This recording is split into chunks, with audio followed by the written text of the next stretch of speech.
గౌరవ ముఖ్యమంత్రి గారు అక్కడి నుంచి కాకుండా మీ మధ్యలో వెళ్ళి మాట్లాడమని నాకు సూచన చేశారు. ఎందుకంటే ఇది చాలా నా గుండెకి చాలా ఆత్మీయమైన సంఘటన. ఇది ఒక 3-4 సంవత్సరాల క్రితం మీరు ఎగ్జామ్స్ రాసి మీకు ఉద్యోగాలు వచ్చి కూడా మీకు నియామక పత్రాలు ఇవ్వకపోవడం, దాన్ని కోర్టు కేసులు అవ్వడం, ఈ రోజున ఇన్ని వేల మందికి దాదాపు 6,100 పోస్టులు ఈరోజు ఈ విధంగా ఒక పండగ వాతావరణం జరుపుకుంటున్నామంటే దానికి మూల కారకులు గౌరవ ముఖ్యమంత్రి శ్రీ నారా చంద్రబాబు నాయుడు గారు. నేను మనస్ఫూర్తిగా వారికి కూటమి ప్రభుత్వం రావాలి అని ఎందుకు ఇంత తపన పడ్డాను అంటే, మీ బంగారు భవిష్యత్తు పాడవకూడదు. మీలో ఎంతమంది ఇందాక ఒక్కొక్కరితో కథలు వింటా ఉంటే మీ 6,100 మంది దాదాపు 4 లక్షల పైచిలుకు యువత ముందుకొచ్చి పోటాపోటీగా ఎగ్జామ్స్ ప్రవేశ ఉత్తీర్ణ పరీక్షలు చేస్తే దాంట్లో కేవలం 6,100 మాత్రమే సెలెక్ట్ అయ్యారంటే అంత టఫ్ ఎగ్జామ్ ఇది. ఒక్కొక్కరు post graduation, BSc chemistry, MSc, MA, BSc computer science ఇవన్నీ చదువుకుని ఇంత చదువుకున్న వ్యక్తులు ఒక సమాజానికి రక్షణ ఇచ్చే ఒక కానిస్టేబుల్ ఉద్యోగానికి వచ్చినందుకు మీ అందరికీ పేరు పేరున హృదయపూర్వక ధన్యవాదాలు తెలుపుకుంటా ఉన్నాను. ఇది నాకు ప్రత్యేకించి మొన్న ఈ మధ్యన గౌరవ ముఖ్యమంత్రి గారి సూచనలతోటి ఆయన అసెంబ్లీలో మేము ప్రమాణ స్వీకారం చేసిన తర్వాత మొట్టమొదటి అసెంబ్లీలో మేము ఒక మాట ఇచ్చాం. ఆంధ్రప్రదేశ్ సుస్థిరత కోసం, యువత భవిష్యత్తు కోసం మేము నిలబడతామని. ఎక్కడ కూడా వ్యవస్థీకృతం అయిపోయింది అవినీతి అనేది. అలాంటి వ్యవస్థీకృతం అయిపోయిన అవినీతిని మేము చిత్తశుద్ధిగా దాన్ని లేకుండా చేస్తాం, ఒక ప్రయత్నం చేస్తా ఉన్నాం. దాంట్లో భాగంగానే ముఖ్యమంత్రి గారి దృష్టికి తీసుకెళ్లి పంచాయతీరాజ్లో దాదాపు 10,000 మంది పైచిలుక్కి ఒకేసారి మేము ప్రమోషన్స్ ఇవ్వడం జరిగింది. ఇది ముఖ్యమంత్రి గారి దార్శనికతకి, వారు పంచాయతీరాజ్ వ్యవస్థలో ఎలాంటి అవినీతి లేకుండా ముందుకు తీసుకెళ్లిన వారి సలహాలు, సూచనలే నేను 10,000 మందికి మేము ఒకేసారి ప్రమోషన్లు ఇవ్వడం జరిగింది. అదే కోవలో 6,000 మంది దాదాపు 4 నుంచి 5 సంవత్సరాలు అనుకుంటారు మీ అందరూ మీ ప్రవేశ పరీక్షలు రాసి నియామక పత్రాలు వచ్చిన తర్వాత ఇవ్వలేకపోయినందుకు ఒక 3 సంవత్సరాలు, 3.5 సంవత్సరాల విలువైన కాలం కోల్పోయారు అందరూ. ఆ కాలాన్ని ఎవరు తిరిగి తీసుకురాలేరు. డబ్బు తిరిగి రావచ్చు కానీ కాలం, ఎందుకంటే 6,000 మంది మీరు మాట్లాడుతూ ఉంటే ఒక్కొక్కరు ఇక్కడ కూర్చున్న 6,000 మంది మీ తల్లిదండ్రులు, ఒక్కొక్కరి కష్టాలు, ఎక్కడో అల్లూరు సీతారామరాజు జిల్లా నుంచి కావచ్చు, అనంతపురం జిల్లా నుంచి కావచ్చు, అలాగే మన ఉత్తరాంధ్ర శ్రీకాకుళం, విజయనగరం. నాకు నుంచి అదే అడుగుతున్నాను. మన హోంమంత్రి అనిత గారిని, సోదరు అనిత గారిని అడుగుతా ఉన్నా, ఎందుకు ఎక్కువ మంది శ్రీకాకుళం, ఉత్తరాంధ్ర ఎందుకు ఎక్కువ చెప్పలేదు, మిగతా జిల్లాల నుంచి రావట్లేదంటే, నాకు మిగతా జిల్లాలు మా గౌరవ ముఖ్యమంత్రి గారు కూడా చెప్తున్నారు, మిలిటరీకి సర్వీసెస్ కి ఎక్కువ మన ఉత్తరాంధ్ర జిల్లా నుంచి వస్తాయని చెప్పి. ఉత్తరాంధ్ర నాకు అనిపిస్తే ఒకసారి భరతమాత గుడి కూడా అక్కడ ఉత్తరాంధ్రలో ఉంది. అంటే మీరు సమాజం కోసం ప్రకాశం, కాకినాడ, ఒక జిల్లా, అన్ని జిల్లాలు మనే, ఒక జిల్లా ఎక్కువ ఒక జిల్లా తక్కువ కాదు. కానీ సత్యసాయ ఏ జిల్లా ఎక్కువ కాదు, ఏ జిల్లా తక్కువ కాదు, అన్ని సమానం. గౌరవ ముఖ్యమంత్రి గారు ఎంత ప్రేమ లేకపోతే మీ సత్యసాయి జిల్లాకి ఎన్ని పరిశ్రమలు పట్టుకొచ్చారు, అలాగే ఎంత ప్రేమ లేకపోతే మన ప్రకాశం జిల్లాకి జేజేఎం పట్టుకొస్తారు. ఏ జిల్లా అక్కడ బాపట్ల అన్నా, గుంటూరు అర్బన్ అంటున్నారు, అనకాపల్లి,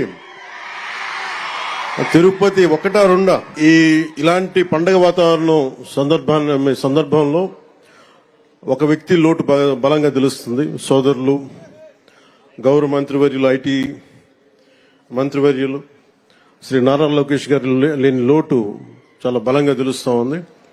ఎందుకంటే ఇలాంటి ఒకేసారి ఇంతమందికి ఇవ్వాలని చెప్పి మెగా డిఎస్సి కూడా ఆయన ఆధ్వర్యంలోనే చేయటం, అదే తరహాలో ఇది కూడా ఇవ్వటం మనస్ఫూర్తిగా వారి ధన్యవాదాలు. వారికి నా మనస్ఫూర్తిగా నా అభినందనలు తెలియజేస్తూ, వారి లేని లోటు చాలా స్పష్టంగా ఉందని తెలియజేస్తూ మీ అందరికి కూడా, మీ అందరి తరపున వారికి నా ధన్యవాదాలు తెలుపుతా ఉన్నాను. అలాగే ఇందాక లోకి బాబురావు గారు మాట్లాడింది నాకు ఎంత కదిలించేస్తున్నాయంటే, మీ కథలు కుందరపు మణికంఠ గారు కావచ్చు, కసింశెట్టి అఖిల్ గారు కావచ్చు, కొమ్ము శిరీష గారు కావచ్చు, షేక్ గండ్లూరు హఫీజం గారు కావచ్చు, ఇట్లా 6,000 మందిని ఒక్కొక్కరిని మీరు ఎలా సెలెక్ట్ అయ్యారంటే ఒక్కొక్క కథ ఉంటుంది. నేను మా నాన్నగారిని చూసేవాడిని. నాకు ఊహ తెలిసేటప్పటికి మా నాన్న పెట్టి ఆఫీసర్. ఆయన ఒక కానిస్టేబుల్గా ప్రారంభమై, మా కోరిక ఏంటంటే మా నాన్న వచ్చిన ప్రతి ప్రమోషన్ మా ఇంట్లో పండుగ ఉండేది. ఎప్పుడు ఎస్ఐ అవుతారు, ఎప్పుడు ప్రిన్సిపల్ ఎస్ఐ అవుతారు, ఎప్పుడు సిఐ అవుతారు, ఎప్పుడు ఒక ఏఎస్ అసిస్టెంట్ ఎక్సైజ్ సూపరింటెండెంట్గా, ఇవన్నీ మేము వెయిట్ చేసేవాళ్ళం. ఎప్పటికప్పుడు ఎగ్జామ్స్ రాస్తూ ఉండేవాళ్ళం, డిపార్ట్మెంటల్ ఎగ్జామ్స్. సో మీకు డిపార్ట్మెంటల్ ఎగ్జామ్స్ ఉంటాయి అంటే మీ చదువు కానీ మీ లెర్నింగ్ కానీ ఎప్పటికీ అవ్వదు. It's an on going learning process. నాకు మీ అందరినీ చూస్తే నాకు ఎంత ఆనందంగా ఉందండి. ఇందాక గౌరవ ముఖ్యమంత్రి గారితో నాకు అవకాశం లభించింది. మీ అందరినీ చాలా దగ్గరగా చూసే అవకాశం, మొత్తం అన్ని జిల్లాల నుంచి ప్రతి ఒక్కరిని నమస్కరించడానికి, మీ తల్లిదండ్రులతో మాట్లాడటానికి ఎంత ఆనందం అనిపించిందంటే, నాకు మీ కళ్ళల్లో ఆ ఆనందం నాకు నా తల్లిదండ్రులను చూసుకున్నట్టు అనిపించింది. మీ అందరిని చూసాను, అంత అద్భుతంగా అనిపించింది నాకు. ఇక్కడ ఎంత కదిలించేసిందంటే ఒక్కొక్కరి కథలు. అలాగే గౌరవ ముఖ్యమంత్రి గారు నాకు ఆదేశం ఇచ్చారు ఇందాక, లాకే బాబురావు గారి ఇంటికి, మన గ్రామానికి రోడ్లు లేవు, మీరు ఖచ్చితంగా దాన్ని చేయాలంటే గౌరవ ముఖ్యమంత్రి గారికి నేను ఈరోజు సభాముఖంగా మాటిస్తున్నాను. వెంటనే దానికి రోడ్లు వారికి వేసే కార్యక్రమాన్ని శాఖకు నేను తెలియజేస్తాను.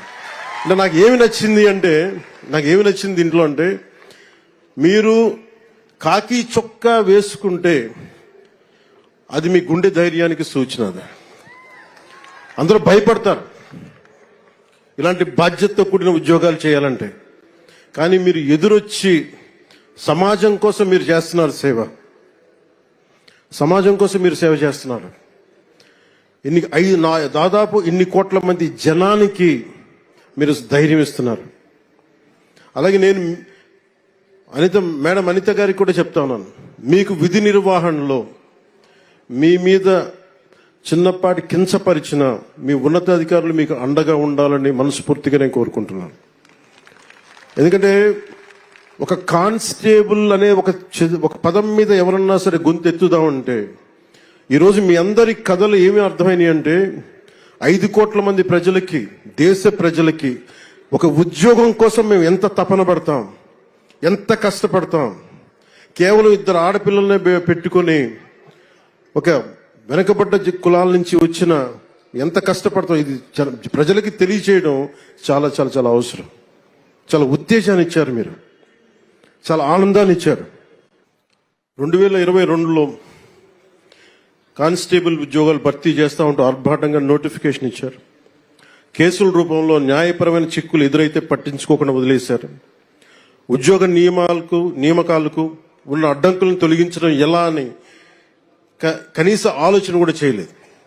అర్హత ఉన్న మీరెంత కష్టపడి ఇంట్లో ఇన్ని కన్నీళ్లు కష్టాల మధ్య మీరు కష్టపడి వచ్చిన తర్వాత కూడా అర్హత ఉన్న ఉద్యోగాల కోసం మీరంతా ఏళ్ల తరబడి వేచి చూసేలా చేశారు.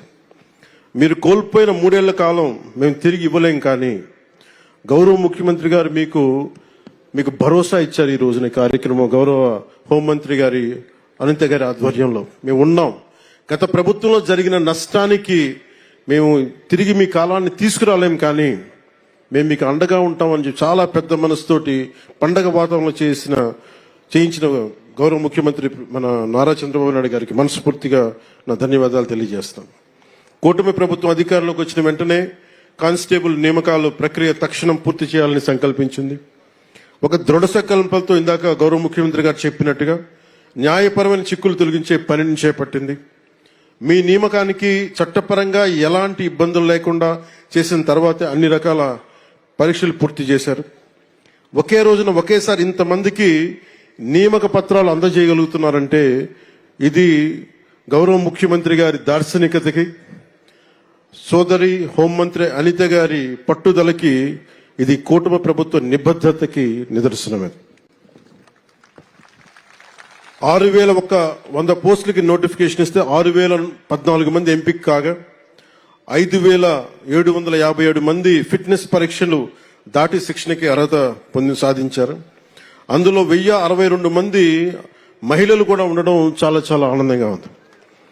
సో ముఖ్యంగా మహిళా క్యాడెట్స్ అందరికీ కూడా నా ప్రత్యేక ధన్యవాదాలు.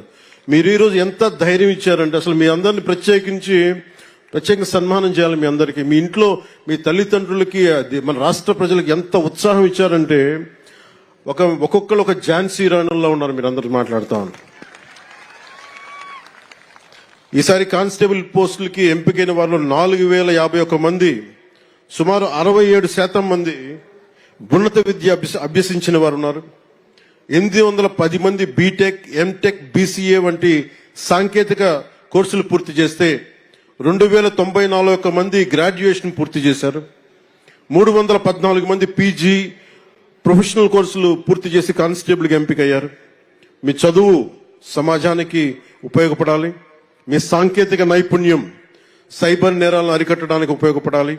ఈ నెల 22వ తేదీ నుండి సుమారు 9 నెలల పాటు మీకు నేరాల నియంత్రణ, అంతర్గత భద్రత, cyber securities, state of art technology తదితర అంశాల్లో శిక్షణ ఇస్తారు. రాష్ట్రంలో ఈ మధ్య కాలంలో కొన్ని ప్రత్యేక తీవ్రవాద జాడలు బయటకు వస్తూ ఉన్నాయి. వాటి మీద కూడా మీరు ఒక దృష్టి పెట్టాలి. గత ప్రభుత్వ హయాంలో క్రికెట్ బెట్టింగ్, గంజాయి, డ్రగ్స్ వాడకం గ్రామ స్థాయికి చేరిపోయింది. ఇది సైబర్ మోసాలు విపరీతం అయిపోయాయి. ఈ మోసాలకి అమాయకులు బలవుతూ స్టేషన్ల చుట్టూ తిరుగుతూ ఉన్నారు. ఇలాంటి సంఘటిత నేరాల నియంత్రణపై దృష్టి సారించాలి. కానిస్టేబుల్సే మన పోలీస్ శాఖకి మూల స్తంభాలు. మీరు లేకపోతే పోలీస్ శాఖ లేదు, మీరు లేకపోతే జీవం లేదు.